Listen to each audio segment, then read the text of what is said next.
नमो हरिहन्ताणं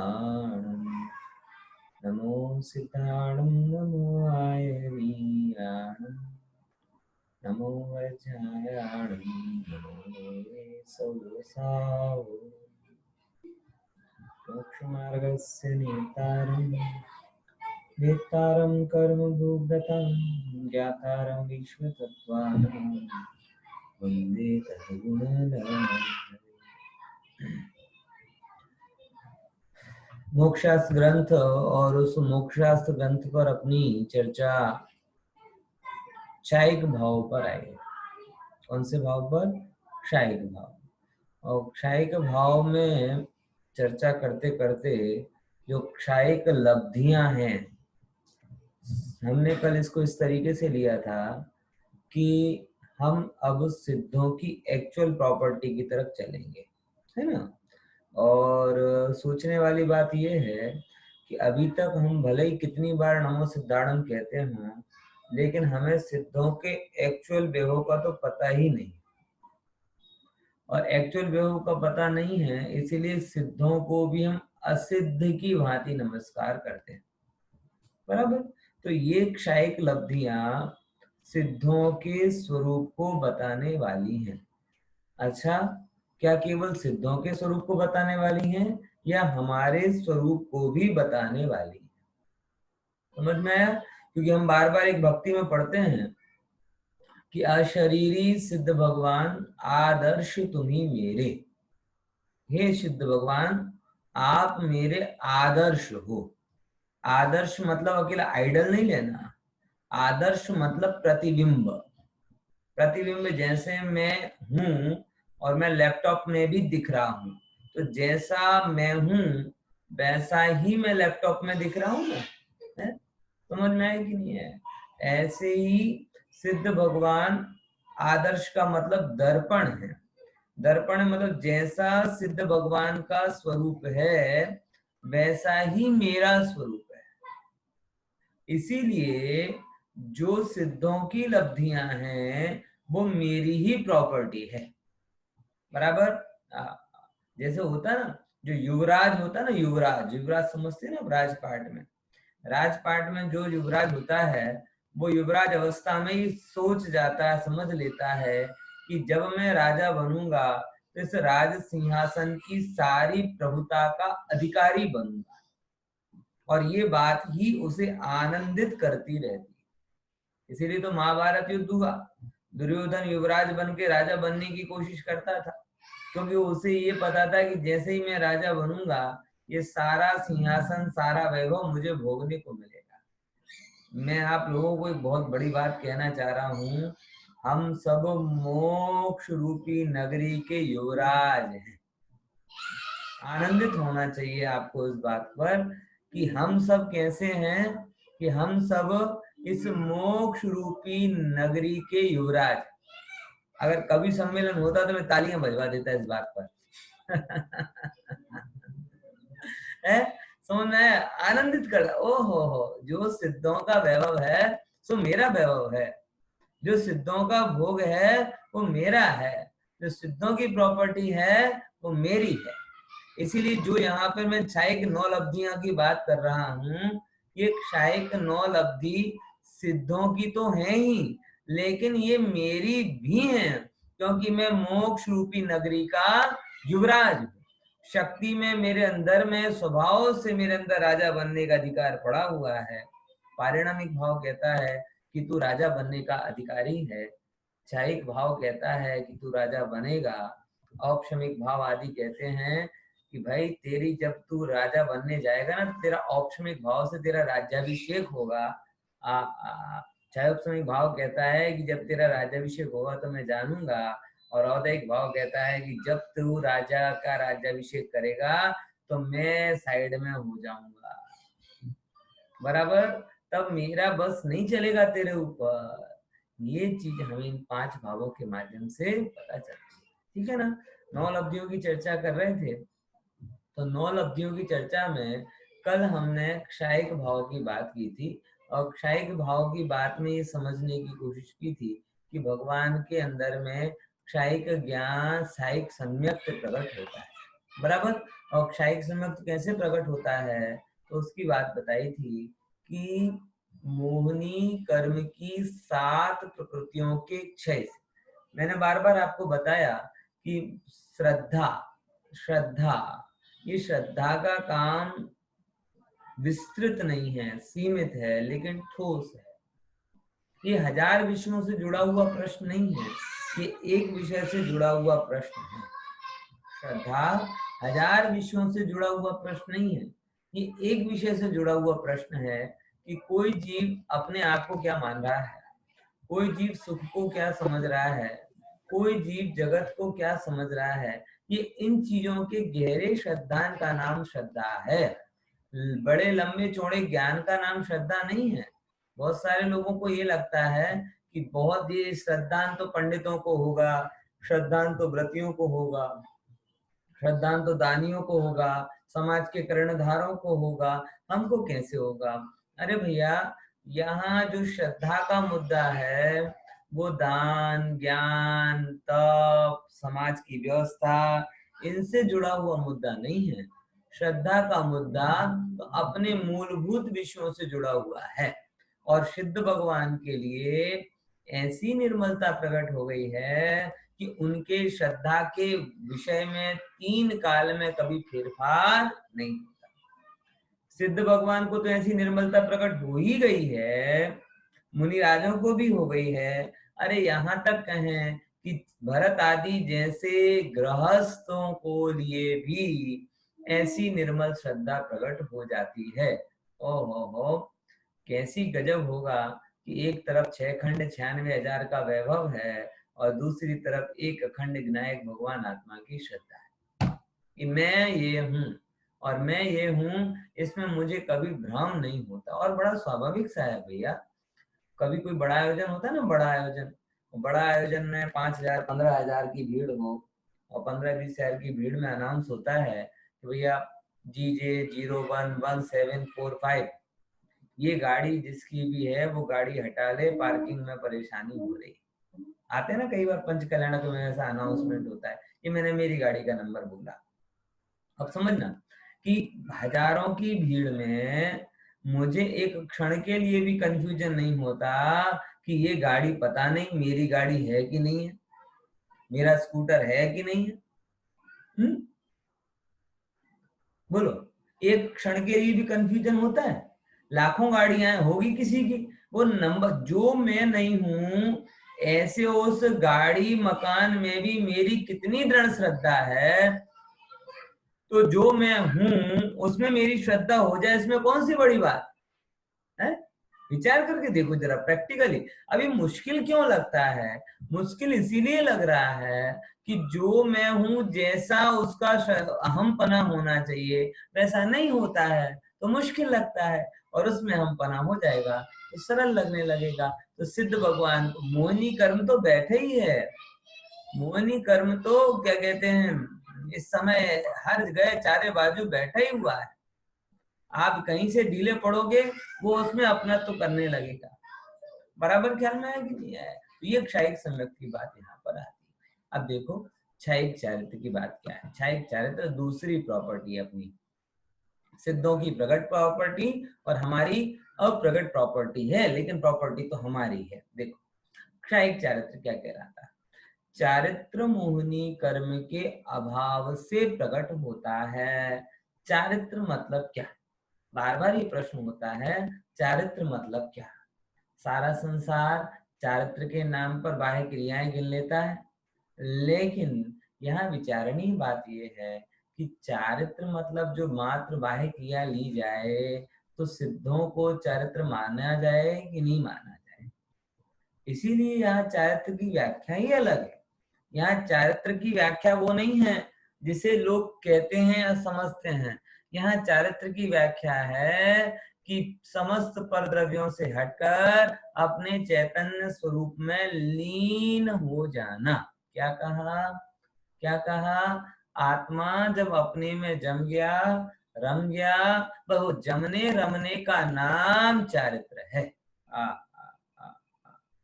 स्वरूप में आचरण करना उसका नाम चारित्र है। समझ में आया कि नहीं आया? और वो जैसे जैसे चरित्र मोहिनी कर्म का अभाव होता जाता है, वैसे वैसे जीव की स्वरूप स्थिरता प्रकट होती जाती है। और देखो, आप इस चीज को गहराई से समझना कि चारित्र मतलब बड़ा गजब काम है साहब। दुनिया इस काम को बड़ा सरल समझती है कि भाई अपने में जमने में कौन सी बड़ी बात है, लेकिन मैं आप लोगों को चैलेंज देता हूं कि आप एक जगह पर, अभी आत्मा की बात तो छोड़ो, कोई एक जगह पर भी कंसंट्रेट हो सको तो बहुत बड़ी बात। एक मैंने बड़ा अच्छा प्रसंग पढ़ा था, मैं आपको बताता हूँ। डेल कार्नेगी का है, शायद आप लोगों ने नाम सुना होगा। अमेरिकन सीनेट, अमेरिका का बहुत बड़ा उद्योगपति था डेल कार्नेगी। उसने बहुत पैसा कमाया और बहुत कम समय में कमाया। तो जब उसने बहुत कम समय में पैसा कमाया, अब पहले यूट्यूब जैसा तो था नहीं, फेसबुक जैसा तो था नहीं कि रातों रात कोई जीव क्या कहते हैं सितारा बन जाए और रातों रात करोड़पति बन जाए। तो जैसे ही उसने अल्प समय में बहुत पैसा कमाया, तो अमेरिकन लोगों को लगा कि इसने कुछ गड़बड़ी की है, इसने कुछ गड़बड़ी की है। तो उसने उसकी जांच करने के लिए एक सीनेट लगाई। अमेरिका की बात है, सीनेट लगा दी कि भाई ये इसने इतनी जल्दी पैसा क्यों कमाया है, ये कोई 2 नंबर का काम करता है, क्या करता है, इसकी तपास करो पूरी की पूरी। क्या की जाए, इसकी तपास की जाए। ऐसा उस अमेरिकन सीनेट वालों ने ये उसके लिए काम बताया। अब गजब ये रहा वहां पर कि जैसे ही उसने उसकी सीनेट के लिए काम बताया, तो उसने पूरी तपास की, और पूरी तपास करने के बाद में उसे कोई गड़बड़ी नहीं लगी। उसे लगा कि पूरी 1 नंबर की कमाई है। अब गजब बात है, अब जो मुद्दे की बात मैं आपको बता रहा हूँ वही है। हालांकि मरा वो भी दुखी, दुखी इसलिए मरा, उसकी भी बात बता देता हूँ। जो जो गैर जरूरी बात है वो बता देता हूँ, फिर जरूरी बात भी बताऊंगा। गैर जरूरी बात उसमें ये निकल कर आई थी कि जब वो मरा तो उसने 15 करोड़ रुपए, कितने करोड़ रुपए डॉलर उसने कमा के गया। तो लेकिन बोला कि मैं दुखी हो रहा हूँ, क्यों? क्योंकि मैंने 30 करोड़ डॉलर कमाने का निर्णय किया था, मैं उतने कमा नहीं पाया, इसलिए मैं दुखी होकर मर रहा हूँ। ये उसकी अंतिम लाइन थी। तो वो अपने लिए काम की बात नहीं, लेकिन फिर भी काम की बात इसलिए है कि जिसने अल्प समय में इतना धन कमा लिया वो भी दुखी होकर मरा, बराबर। अब लेकिन जब सीनेट ने उससे ये पूछा कि भैया तुमने इतना सारा धन कमाया तो कमाया कैसे, तो उसने क्या उत्तर दिया पता है? उसने एक ही उत्तर दिया, आपको जानकर आश्चर्य होगा। उसने क्या उत्तर दिया कि मैं एक वस्तु पर 5 मिनट तक ध्यान लगा सकता हूं, यही मेरी कमाई का क्या कहते हैं सीक्रेट। सीनेट ने पूछा उनसे कि तुम कैसे कमा लेते हो इतना, तो उसने एक ही उत्तर दिया कि मेरे और कोई सीक्रेट नहीं है, मेरा एक ही सीक्रेट है। कौन सा? कि मैं एक वस्तु पर 15 मिनट, 5 मिनट, 10 मिनट तक बैठ सकता हूँ, विचार सकता हूँ। ये उसका उत्तर है कार्नेगी का। अगर आपको सर्च करना हो तो गूगल पे सर्च भी कर लीजिएगा कि कैसे उसने करोड़पति बनने का रास्ता बताया। उसने क्या रास्ता बताया कि एक वस्तु पर मैं 5 मिनट तक कंसंट्रेट हो पाता हूँ। इसके कहने के 2 अर्थ हैं। पहला अर्थ तो ये है कि संसार में जितने भी लोग अगर विपन्न दिखाई दे रहे हैं, तो उनके संयोगों का जोर कम है, उनके चित्त की कमी ज्यादा है। चित्त की कमी ज्यादा है मतलब क्या है कि ये किसी वस्तु को गंभीरता से विचार नहीं कर सकते। ना पढ़ने में विचार होता है, ना सुनने में विचार होता है। हम तो सही बता रहे हैं, इतने डोडाए बन के पढ़ते हैं कि यहाँ क्या कहते हैं प्रवचन चल रहा है, वहां टीवी चल रही है। कभी कभी किसी का अनम्यूट छूट जाता है ना, तो सब सीक्रेट बाहर आ जाता है। कैसा कि यहाँ यहाँ प्रवचन चल रहा है, वहां टीवी चल रही, वहां बच्चे आ रहे हैं, कहीं कुछ हो रहा। अब बताओ, विचार कर रहा हूं, तुम जिस एकाग्रता की बात करते हो वो सुनने में ही एकाग्रता नहीं होगी तो अनुभव में एकाग्रता कहां से आएगी? बराबर। एक हाथ में वो चल रहा है, दूसरे हाथ में कहीं मोबाइल होता है। बराबर समझ में? अब मैं व्यू बंद कर देता हूँ वरना लोग दूसरों को देखने लग जाएंगे। समझ में आया कि नहीं आया? ये तो उसने ये बताया कि अगर मैं, मेरी खूबी एकमात्र ये है कि मैं एक विषय में 5 मिनट से ज्यादा सोच सकता हूँ। बराबर ख्याल में आया? ओहो हो, यानी ये नक्की हुए कि जो जो जीव संपन्न नहीं है उसका कारण संयोग नहीं है, उनका कारण ये है कि वह सही वस्तु का विचार नहीं कर पाते हैं, एक बात। और दूसरे नंबर की बात ये है, वो बड़ी बड़ी गजब बात है, जब 5 मिनट किसी पर पदार्थ पर ध्यान लगाकर ये करोड़पति बन सकता है, तो अंतर्मूर्त अपनी आत्मा का ध्यान लगाकर ये परमात्मा क्यों नहीं बन सकता? ये चरित्र की खूबी है, लीनता। जगत को लगता है तो बड़ी आसान बात है, लेकिन आपकी सबसे बड़ी खूबी, आज ये मोबाइल आ गया ना, इसने आपको लगता है स्मार्टफोन है, ये स्मार्टफोन नहीं है, ये हम सबको फूल बना रहा है। सच बोल रहा हूं, क्योंकि जिसका सबसे जबरदस्त इफेक्ट इसका जिस चीज पर पड़ा है वो है एकाग्रता। आज हम 5 मिनट खाली बैठकर सोचे ना, तो हमें 500 विचार आ जाते हैं, और कोई काम भी ना हो तो मोबाइल खोजकर 500 काम ले आते हैं। अच्छा खासा प्रवचन चल रहा है, बराबर, डू नॉट डिस्टर्ब नहीं किया, ऊपर से एक मैसेज आता है, कंसंट्रेशन एक तरफ, लीनता एक तरफ हो जाती है। बैठे बैठे चलो गीते ही सुन लें, चलो वेब सीरीज ही देख लें, कोई लिमिटेशन ही नहीं है। पहले तो सीरियल खत्म हो जाता था, अब तो इंटरनेट पे देखो तो दिन भर चलता रहे। वेब सीरीज आ गई है, मेरा एक मित्र रात को 4 बजे तक वेब सीरीज देखता है। मतलब है क्या कि पहले जब कोई भी चीज लिमिटेड थी तो उसकी सब एक मर्यादा थी। अब वो इस इंटरनेट के माध्यम से आदमी ऐसा फूल बना है कि अपने कार्य को भूल गया है। एकाग्रता नाम का पदार्थ ही जीव को नहीं रहा। 5 मिनट भगवान के सामने बैठकर विचार करने की बोला जाए, भगवान अभी तो देखना, अभी तो पर का अभ्यास है, तो पर में ही एकाग्र नहीं हो पाता, तो स्व में एकाग्रता कैसे आएगी? यानी मैं बहुत गहराई से और बहुत जिम्मेदारी के साथ ये बात बोल रहा हूं कि आपको जल्द से जल्द ये एक अगर आत्मा का अनुभव करना है तो आत्मा में प्रयास करने की बजाय आप एकाग्रता का प्रयास करो। ये सच बता रहा हूं, चित्त के नाना विकल्प है ना, ये नाना विकल्प ही शत्रु, विलीन संकल्प विकल्प जालम, वो उसका अभ्यास करो। लोग मोबाइल में भी स्विफ्ट कर, प्रवचन सुनने के लिए भी स्विच ऑन करते रहते, 5 मिनट ये प्रवचन, 5 मिनट वो प्रवचन, टीवी पे ये प्रवचन, मोबाइल पे वो प्रवचन, बराबर। ऐसे करते करते एक भी प्रवचन का आनंद नहीं लेते और तैरते सारे प्रवचनों में। समझ में आया? इसीलिए मैं कह रहा हूं अभी पर्यूषण आएंगे, वैसे भी मुमुक्षु समाज के लिए तो अभी ही पर्यूषण चल रहे हैं। मैं ये कहता हूँ कि जितने ज्यादा व्याख्यान वगैरह ये सब इसमें मिल रहे हैं, पहले नहीं मिलते थे, लेकिन ये इसका जो खतरा है मैं बहुत गंभीरता से समझ रहा हूँ कि आप इसके प्रवाह में मत आइए, इसके गर्भ में जाइए, इसके मर्म को पकड़िए। प्रवाह में बहकर यहाँ वहां फापे मारकर कुछ नहीं मिलेगा, चरित्र गुण की अस्थिरता से लाभ नहीं होगा। समझ में आया कि नहीं आया? चरित्र गुण की अस्थिरता से लाभ नहीं होगा। आप स्वभाव से पकड़िए उस चीज को, ये मेरा ज्ञायक भगवान आत्मा है, और उस ज्ञायक भगवान आत्मा का अनुभव करने का मुझे प्रयास करना है, एक जगह रहने की। सबसे बड़ी चीज जो आज के समय में, चरित्र गुण को अगर आपको चमकाना है, अपन करना चरित्र गुण को दमकाना है, तो लोग कहते हैं कि साहब क्रोध नहीं आएगा तो चमक जाएगा, मान नहीं होगा तो, अरे वो क्रोध मान माया लोभ ये औदैहिक भाव है।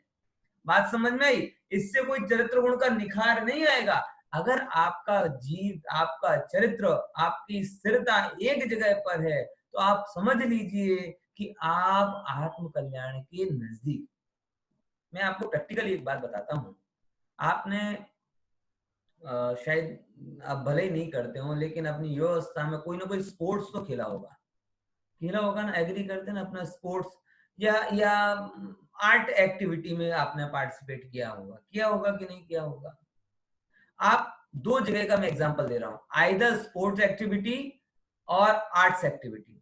इन दोनों में आपको एक चीज महसूस की होगी, जैसे मैं क्रिकेट खेल रहा हूं, अब क्रिकेट खेलते समय जब मैच खेल रहा हूं तो पूरी दुनिया जाए तेल लेने, पूरा फोकस कहां पर होता है?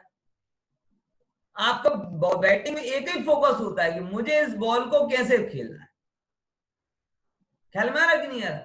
वो खूबी, और अगर आपका ध्यान जरा सा डाइवर्ट हो जाए, जरा सा डाइवर्ट हो जाए ध्यान तो क्या होगा, सारे सुर बिगड़ जाते हैं, वो सारे पेंटिंग की सब चीजें गड़बड़ हो जाती हैं।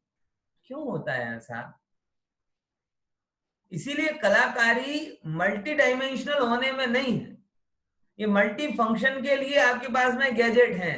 आपको सिंगल फंक्शन होना चाहिए, लेकिन आपको डेप्थ में जाना चाहिए, क्योंकि ये मल्टी फंक्शनल वाले मोबाइल भी किसी ऐसे व्यक्ति ने बनाए हैं जो गंभीरता से कोई चीज को सोचता है। बहुत जगह जिसका चित्त डाइवर्ट है उसने ये लैपटॉप मोबाइल नहीं बनाए, जो एक जगह होकर एकाग्र रहता है उसने मोबाइल लैपटॉप बनाए, जो आज हमें जिसे बोलते हैं स्मार्ट बनाए, स्मार्ट चीजों की जानकारी देते हैं। ये एक गंभीर चित्त का परिणाम है, ना कि आपके जो स्कैटर्ड चित्त का परिणाम। अब भले ही आपका चित्त उसके कारण क्या कहते हैं बेवकूफ बन रहा हो, लेकिन ये मोबाइल उन्होंने नहीं बनाया। तो आप समझ में ये लीनता क्या है, एक विषय में डूब जाना, पूरे होशो हवास के साथ में उस विषय को स्वीकार कर लेना। ओहो, ये तो पहले बाहर के विषयों में होगी, और ऐसी उस एकाग्रता का अभ्यास जब आपको बढ़ेगा तब आप अंतर के विषय में जाएंगे। मैं आप सब लोगों से कहता हूं, इन पर्यूषण के पर्व में भटकने के साथ साथ थोड़ा थोड़ा स्थिरता का अभ्यास भी करना। सौभाग्य से इस बार आपको फिजिकल एक्टिविटी ज्यादा नहीं मिलेगी, नहीं तो हर बार पर्यूषण में क्या होता है, मंदिर जाना फिर आना, फिर जाना फिर आना, फिर आना फिर जाना, ऐसे करके फिजिकल एक्टिविटी ज्यादा होती है। अब आपको अवसर है कि आप घर में बैठे हो, शांत बैठे हो, बहुत शांति से विचार करो कि मैं एक जगह ही तल्लीन रहूंगा।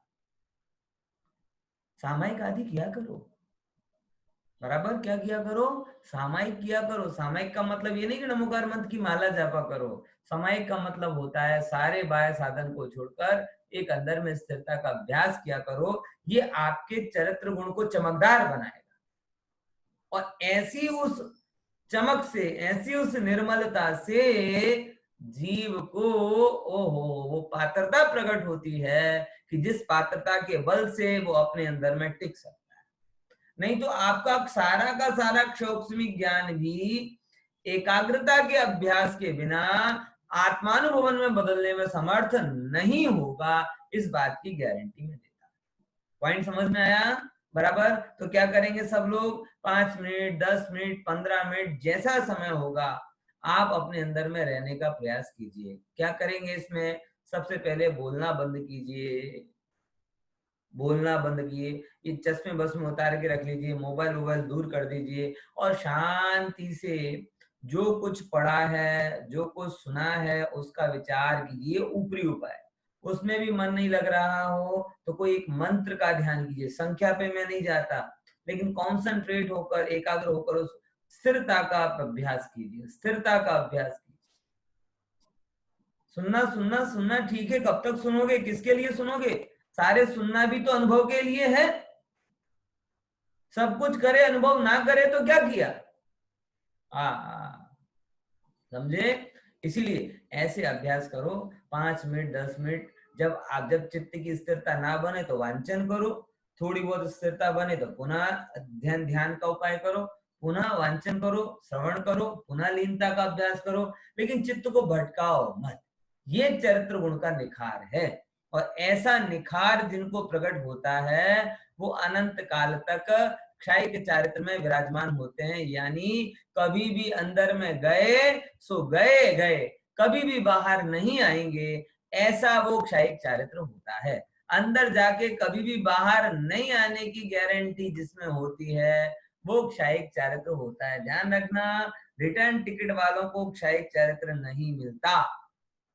जिनको रिटर्न की इच्छा है उन्हें क्षायिक चारित्र नहीं मिलेगा। जो बिल्कुल पानी में क्या कहते हैं शक्कर की भांति घुलने की तैयारी रखे हों वो लोग क्षायिक चारित्र की बात कर सकते हैं। ठीक है, क्षायिक ज्ञान क्या होता है? अब अपने ज्ञान का वैभव कि ज्ञानावरण के अत्यंत क्षय से प्रकट केवल ज्ञान, ये मतलब ज्ञान क्षायिक ज्ञान कहो, केवल ज्ञान कहो, ये बराबर है। क्या हुआ उसमें कि ज्ञानावरणी कर्म का अत्यंत क्षय हो गया। अत्यंत क्षय हो गया के दो अर्थ, कि एक तो पूर्ण रूपेण क्षय और पूर्ण कालिक क्षय। दो बातें, कौन कौन सी दो बातें? पूर्ण रूपेण यानी कंप्लीट क्षय हो गया, और दूसरे नंबर पूर्ण कालिक मतलब परमानेंट अनंत काल के लिए क्षय हो गया। और पूर्ण कालिक और पूर्ण रूपेण जो क्षय हुआ उससे क्या होगा, बोले उससे इस जीव का ज्ञान ऐसी निर्मलता को प्राप्त होता है कि जगत का कोई भी ज्ञेय इससे अछूता नहीं रहता। समझ में आया? एक भी ज्ञेय इससे अछूता नहीं है। सारा का सारा जगत हाथ में रखे हुए आंवले की भांति जानने में आ रहा है, निर्मल।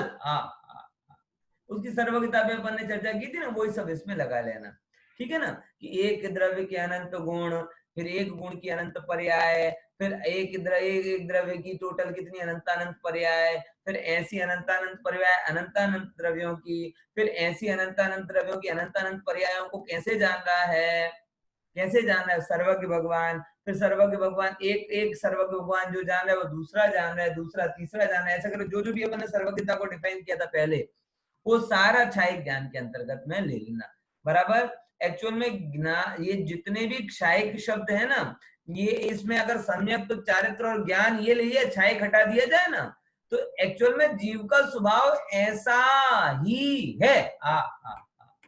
जो दिख रहा है ना, लेकिन इस सम्यक तो हमारा ऐसा ही है, चारित्र हमारा अनंत काल तक अंदर में जाए ऐसा ही है, ज्ञान हमारा अनंत काल तक अनंत अनंत पदार्थों को एक साथ जाने ऐसा ही है, वीर स्वरूप की रचना करे ऐसा ही है, लेकिन कर्म के संयोग के कारण और जीव की पुरुषार्थ की मंदता के कारण ऐसा वैभव प्रकट नहीं होता। समझ में आया? तो ये ज्ञान चारित्र और सम्यक, ये हमें कहीं बाहर से एक्सपोर्ट नहीं किए, हमने इंपोर्ट नहीं किए, ये हमारे स्वरूप का प्रागट्य है। तो क्षायिक क्यों बोल रहे हैं कि कर्म का संयोग जब तक था तब तक वैसा प्रकट नहीं हो रहा था, और जैसे ही कर्म का संयोग गया तो जीव की प्रभुता सच्चिदानंद स्वरूप जीव का प्रकट हो गया। बस इतनी सी बात यहाँ पर आ जाती है। समझे कि नहीं समझे भाई? इसीलिए देखो, है ना, ज्ञानावरण के अत्यंत क्षय से प्रकट होने वाला केवल ज्ञान। अब देखो क्षायिक दर्शन क्या है, क्षायिक दर्शन, बोले क्षायिक दर्शन बड़ा गजब है, बड़ा सरल सा है कि दर्शनावरण के अत्यंत क्षय से प्रकट होने वाला केवल दर्शन, दर्शनावरण के अत्यंत क्षय से। पुनः अत्यंत क्षय के दो अर्थ, पूर्ण रूपेण और पूर्ण कालिक। दर्शनावरणी कर्म के कारण जीव का क्या कहते हैं, दर्शन गुण पर आवरण होता है, दर्शन गुण का आवरण उस जीव का चला गया तो जीव के लिए सब सामान्य हो गया, बराबर, एक साथ प्रकट हो जाता है, निद्रादि का भी अभाव हो जाता है, ऐसे करके केवल दर्शन प्रकट हो जाता है। ठीक है ना? दर्शन गुण का काम समझ में है ना? अनंत दर्शन मतलब अनंत पदार्थों का सामान्य अवलोकन करने की क्षमता। देखो अब जो पांच चीजें हैं बड़ी गजब हैं, जिन्हें अपन बोलते हैं क्षायिक दान, क्षायिक लाभ, क्षायिक भोग, क्षायिक उपभोग, क्षायिक वीर्य। बड़ी गजब बात है। ये सारा संसार अभी ना पर्यूषण आएगा ना, पर्यूषण, तो पर्यूषण में जब दान की बात आती है ना, तो दान की बात में क्या उपाधि दी जाती है, ये तो साहब जैन समाज के भामाशाह है। क्या उपाधि दी जाती है? भामाशाह। कैसे भामाशाह? कि जो सबसे बड़ा दान दे वो भामाशाह, सबसे बड़ा दानवीर जो होता है वो अपन उसे भामाशाह उपाधि देते हैं। बराबर ख्याल में आया? सच बताओ भैया, सबसे बड़े दानी कौन है? हैं? बोलो, सबसे बड़े दानी कौन है?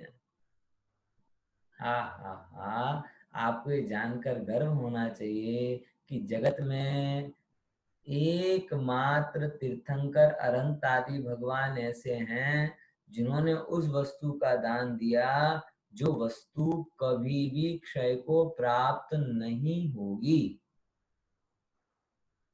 बाकी भामाशाह ने भले ही अपनी सारी संपत्ति दे दी हो, लेकिन वो संपत्ति से ना तो राणा बच पाए, ना राज्य बच पाया, और ना संपत्ति बच पाई। तीनों। क्या बोला? ना राणा बच पाए, राणा ने ठीक है जी लेकिन वो भी मर गए। राज्य भी नहीं बच पाया पूरी तरीके से, बहुत कुछ जीता लेकिन पूरा नहीं जीत पाए। ना राणा बच पाए, ना राज्य बच पाया, और ना स्वयं भामाशाह, ना संपत्ति बच पाई। संपत्ति भी चली जाती, उसका तो कोई स्वरूप ही नहीं है। आप चाहे संभाल के रखो तो भी चली जाएगी, नहीं संभालो तो भी चली जाएगी। ख्याल में आया? वो आप इस भ्रम में होते हो कि मैं बचाऊंगा तो काम लगेगी, लेकिन भले मानस वो अपनी वैलिडिटी खुद लेकर आती। अगर वो खर्च नहीं होती सत्कार्य में तो दुख बीमारी के रूप में निकल जाती, लूटपाट के रूप में निकल जाती है, चोरी के द्वारा निकल जाती है, लेकिन संयोग के साथ ही उसकी वियोग की डेट नक्की होती है, ये जीव नहीं समझ पाता। इसीलिए गले पर हमेशा बांध के रखता है। माता बहने नहीं होती, चाबी होती थी ना, चाबी पहले झुमके में डालकर ऐसे बांध के रखती थी। भाई संपत्ति संपत्ति हमें सब पता है, क्या बताएं, लेकिन मोह नहीं छूटता भैया। समझे कि नहीं? 80 साल के दादा भी हों लेकिन तो भी दुकान पे लकड़ी लेकर जाएंगे जाएंगे, काउंटर पे तो खुद ही बैठेंगे। संपत्ति का मोह नहीं छूटता। ठीक है, कोई बात नहीं। हम तो यहाँ ये बताना चाह रहे हैं कि भाई सारे तुम लाख उपाय करोगे तो भी भौतिक वस्तु है, उसका स्वभाव क्षय को प्राप्त होने वाला है, तो क्षय को प्राप्त होगी ही होगी। दान के रूप में जाए, भोग के रूप में जाए, या फिर नाश के रूप में जाए। दान भोग नाश तीन ही गतियां होती हैं धन की, और इनमें से किसी ना किसी रूप में वो चली ही जाती है। आप लाख उपाय कर लोगे तो भी किसी की संपत्ति बच पाती नहीं है। इसलिए धन का दान कभी क्षयिक नहीं होता। इसीलिए धन आदि के दातार भी कभी क्षयिक दाता नहीं होते। तो कौन सी चीज क्षयिक है? बोले जो वस्तु स्वरूप का ज्ञान सर्वज्ञ भगवान ने समो शरण में अनंत अनंत अनंत अनंत अनंत अनंत ज्ञान के माध्यम से दिया है, 100 इंद्रों की हाजिरी में दिया है, एकमात्र वही ज्ञान क्षयिक है और वही दान क्षयिक है। समझ में आया? एक एक फर्ज करके देखो। एक श्रीमंद भगवान ने दिव्य ध्वनि से समय सार का ज्ञान दिया और वो ज्ञान कुंद कुंद आचार्य ने ग्रहण किया, वो उन्होंने समय सार में लिख दिया। अब वो 2000 साल पहले लिखा था और 2000 साल से लेकर 21,000 साल तक लोगों का मार्गदर्शन प्रशस्त करता जाएगा। बोले उसके बाद तो क्षय को प्राप्त हो जाएगा कि नहीं? बोले कैसे क्षय को प्राप्त हो जाएगा? हम लोग पर्याय बदल के देवादि गतियों में जाएंगे अथवा अन्य अन्य गतियों में गए तो आज सुने हुए जो समय सार के संस्कार है वो थोड़ी चले जाएंगे। तो समय सार तो अक्षुण्ण हो गया, एफडी हो गई उसकी। तो हम कोई कुंद कुंद आचार्य देव से क्षणिक लाभ लेने के लिए नहीं आए कि बबूत लगा दो महाराज, हम बड़े लोभी हैं। समझ में आया कि नहीं आया? लोभी शब्द गलत मत लेना। मुनि की चर्चा में भी टोडरमल साहब ने लिखा है, धर्म के लोभी जीवों को उपदेश देते हैं। जिनको धर्म का लोभ हो उनको ही उपदेश मिलता है। और लोभ शब्द इसलिए जोड़ा है कि आप जरा कंपेयर कर लो कि धन के लिए आप क्या क्या कर सकते हो और धर्म के लिए और आत्मा के हित के लिए क्या क्या कर सकते हो। समझ में आया कि नहीं आया? तुम सादानी क्या कोई हो, जग को दे दी जग की निधिया। हे सर्वज्ञ भगवान, हे मुनिराज, आप बहुत बड़े दानी हो क्योंकि आपने क्षयिक दान दिया है। ऐसी वस्तु का स्वरूप बताया जो ना वस्तु क्षय को प्राप्त होने वाली है, ना उसको धारण करने वाला क्षय को प्राप्त होने वाला है, ना उसको बताने वाला क्षय को प्राप्त होने वाला है। वो राणा ने भामाशाह ने दिया था तो भामाशाह भी नहीं बचे, राणा भी नहीं बचे, संपत्ति भी नहीं बची। और यहाँ बताने वाला भी बचा है, बताई हुई वस्तु भी बची है, और जिसको बताया गया है वो भी बचा हुआ, क्योंकि तीनों अक्षय। बताने वाला भगवान आत्मा अक्षय, सुनने वाला भगवान आत्मा अक्षय, बताया किसको? बोले भगवान आत्मा को, वो भी अक्षय। इसीलिए समोसरण में जो सर्वज्ञ भगवान दिव्य ध्वनि का दान देते हैं उस दान को क्षयिक दान कहा जाता है, सबसे बड़ा दान कहा जाता है। वो यहाँ बता रहे हैं। सबसे बड़े भामाशाह क्षयिक दान है वो सर्वज्ञ भगवान। देखो, दानांतराय कर्म के अत्यंत क्षय से होने वाले दिव्य ध्वनि आदि द्वारा अनंत प्राणियों का उपकार करने वाला कौन सा है? ये क्षयिक दान है। समझ में आया? देखो दूसरे नंबर की बात, क्षयिक लाभ।